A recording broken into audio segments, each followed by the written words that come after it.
The lower Liaohe River plain presents a specific physical challenge. Below the 1-meter depth, the soil transitions into a sandy substrate, creating a pronounced hydraulic conductivity zone. Water does not settle here, it drains immediately. In the baseline treatment, continuous flooding without intervention, this high drainage rate is a constant. The water pressure drives substantial volumetric loss, flushing dissolved phosphorus out of the reach of rice roots and directly toward the groundwater. To redress this, alternate wetting and drying, or AWD, is used to minimize the downward migration of water and reduce irrigation consumption. However, in these alluvial soils, AWD creates a conflict. The periodic drying creates physical cracks in the soil, while the sudden introduction of oxygen desorbs phosphate from iron oxides, mobilizing the soil phosphorus. These desiccation cracks serve as physical conduits, allowing the newly mobilized dissolved phosphorus to flush deep into the subsoil, often reaching depths between 100 and 200 centimeters. In high percolation environments, AWD creates an unbalanced system.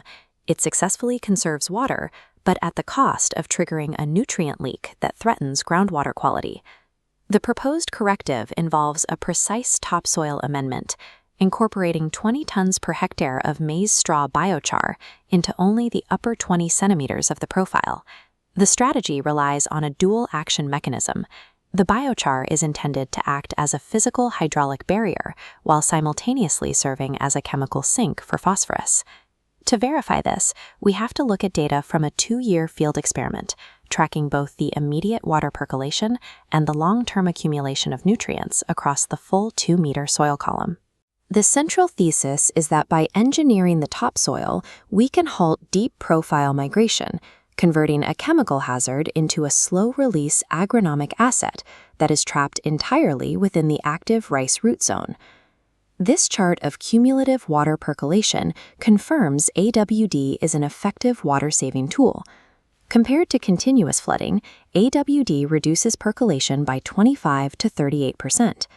Adding biochar to the AWD regime further restricts water movement, contributing an additional 6 to 9% reduction. Porous biochar particles lodge into large soil pores and absorb moisture. As they swell, they physically obstruct the empty spaces, preventing downward water flow. But the phosphorus leaching data reveals a critical disconnect. Despite lower water flow in 2022, phosphorus leached under AWD remains statistically similar to continuous flooding. Only the biochar treatment achieved a stark reduction in total leaching, ranging from 20 to 41%. Restricting water volume is insufficient on its own because the AWD cycle actively mobilizes the phosphorus. To stop the leaching, the system requires an active chemical interceptor. These heat maps track dissolved phosphorus over the growing season. Under AWD alone, a high-concentration surface plume rapidly descends into the deep subsoil. In contrast, the biochar treatment significantly reduces this surface hotspot, keeping the lower profile dark blue and indicating near-zero deep phosphorus migration. The heat maps demonstrate that biochar serves as an effective spatial barrier. It intercepts the phosphorus activity in the topsoil, shielding the lower 1.5 meters of the profile from contamination. This trapping is driven by chemical adsorption. Biochar's hydroxyl and carbonyl functional groups form complex bonds, pulling in phosphate ions. Metallic ions, iron, aluminum, and calcium, further stabilize the phosphate through cation bridging, locking it tightly to the surface. The long-term impact is visible in the post-harvest soil profile, showing the final distribution of available phosphorus. By sequestering phosphorus at the surface, biochar starves the deep profile. Negative values at the 100 to 200 centimeter depth indicate a massive inhibition of migration. This confirms a top-down control mechanism. Engineering the upper 20 centimeters of soil regulates the chemical and physical behavior of the entire 2-meter system. The phosphorus captured in the topsoil is not permanently unavailable. It enters a moderately stable state, held in a reservoir that remains accessible to the rice plant's root system. This localized P accumulation in the root zone is significant. By preventing migration, the available phosphorus in the 0 to 40 centimeter zone increases by up to 277%. The plants successfully utilize this pool. By the second year, the biochar treatment drove a 13% increase in total rain yield. Above-ground total phosphorus uptake also rose by 39 to 52%, confirming that the roots successfully mine the biochar sink as the plants grow. The biochar intervention resolves the chemical imbalance of the AWD cycle, capturing migrating phosphorus and converting it into a slow-release agronomic asset.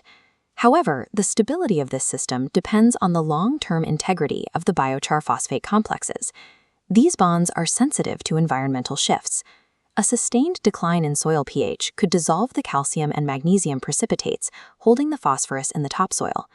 Similarly, a return to prolonged anaerobic flooding could trigger the reductive dissolution of the iron phosphate complexes, causing a sudden, widespread remobilization of the trapped nutrients. AWD without biochar in high percolation soils creates a system that is chemically imbalanced, sacrificing nutrient retention for water conservation. Sustainable agriculture in these environments requires more than just reducing water use. It demands active engineering of the soil matrix to retain and reallocate the nutrients critical to food security.